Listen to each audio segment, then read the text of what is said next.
Hello Slingers, today we're going over the Garruk deck that I played in the Mythic League 10 tournament. It is pretty similar to most Garruk lists, however there is some decent techs that we are running that are not traditionally in your average Garruk deck, and a couple of omissions that you can pretty clearly see, but we are going to go through it nonetheless. So we are of course running Woodland Hermitage as our land. As has been proven, it is arguably the best land for Garruk, because it is more likely for you to get to your Veilgurst Predators and your Death Shadows. So for 1-drops, we're just running our 2 Cranial Consultants. Very good attacker that our opponent rarely wants to block, usually swing for 3. And Chandler of Might, usually just going to be a 3/3 for 1.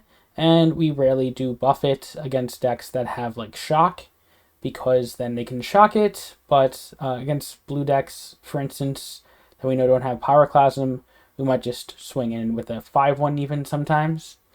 Then we are running the 2 copies of Dark Confidant. Card advantage is good. Then the first new card we are running is Treetop Lookouts. We want to be able to get off our Death Shadow plus Silent Strike and not worry about traps. We want to be able to Veil Curse, decimate our opponent's field, and not worry about traps.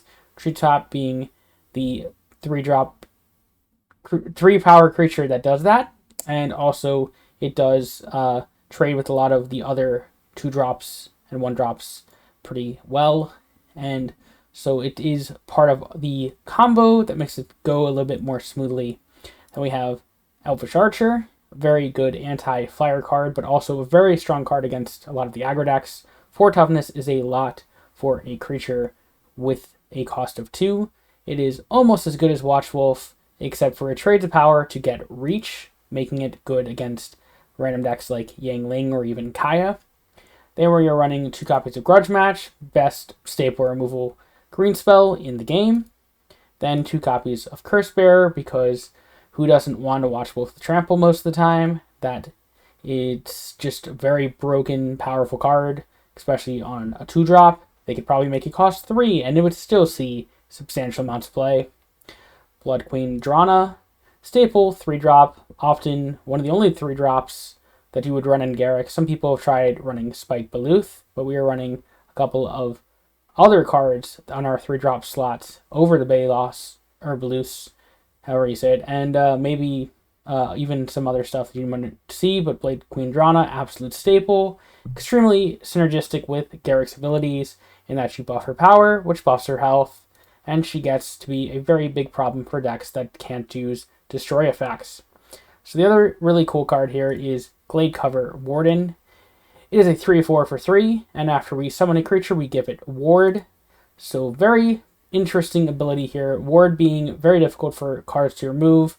If we get like a low-cost Death Shadow, we can play it after a Gladecover, and then it will have Ward, letting us follow up with a Silent Strike and hit for game a lot of the time. Same thing with Kothophed. We can just make it big, and unless they have specifically like a Wrath or an Immolating Glare, it's going to get there and hit for large amounts of damage.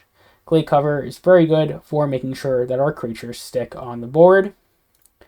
Wildspeaker's Fury, Flagrant Foul with a lot of extra text. Basically, you know what it does. You destroy an opponent's creature, then take damage to its power, but if a creature dies, you don't take any damage, but taking the damage, of course, is a buff because Death Shadow. So it's pretty much a 3-mana Flagrant Foul, which we are running 1 copy of Flagrant Foul because it is really good, and also having that extra destroy effect is good. There's also one in our sideboard. Then we have Krav Unredeemed.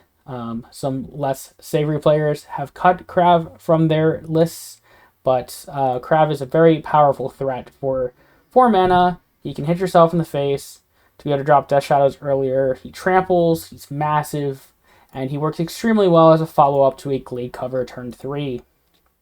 Then we have 2 copies of Gluttonous Goo, most of the time a 7/7 ward for 4, which is just absolutely big, and we don't even need Gladecover then at that point, because we could also decidedly play him as a 5/5 if we really needed to, if our opponent doesn't let something die on our turn.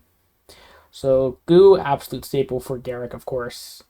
Then we have, of course, 2 Veil Curse Predators, broken card, just nukes your opponent's board. usually a +2, sometimes even a +3, or even a +4 in very rare circumstances. Absolutely powerful removal card. Then we have Kothophed. Most of the time, you are just going to make him a 12/12, try and take your opponent out in just a couple of hits. Of course, you could use him for card draw if your opponent's already low in health. But in this particular deck, and a lot of decks, you rarely will use Promise of Power. Ironically, it is the ability that actually got nerfed because it used to give you 4 mana, which I do sometimes forget if I do ever use it. And now it only gives you 3 mana. So then we have 2 Death Shadows. They're just really big, and they come down really early. And they are part of our combo with the Silent Strike. So that is Tournament Garruk.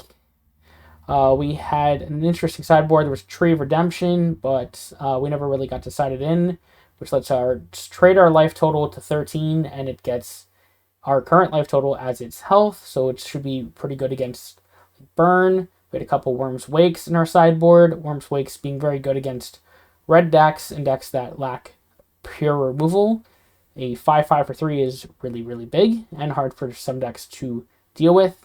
And we also had a couple of tracker snares to be able to deal with debuted effects, such as Lavinia or something that would break our board, like Icing Death. And that is our Tournament Garruk deck. I do believe Gladecover Warden to be arguably the best 3-drop, maybe seconded by the Spike Beluth, and of course our Queen Drana being the absolute best. But Gladecover is a close second to Drana. And that is our Tournament Garruk deck. Thank you for watching this video, and please like, comment, subscribe. I will see you in the next one.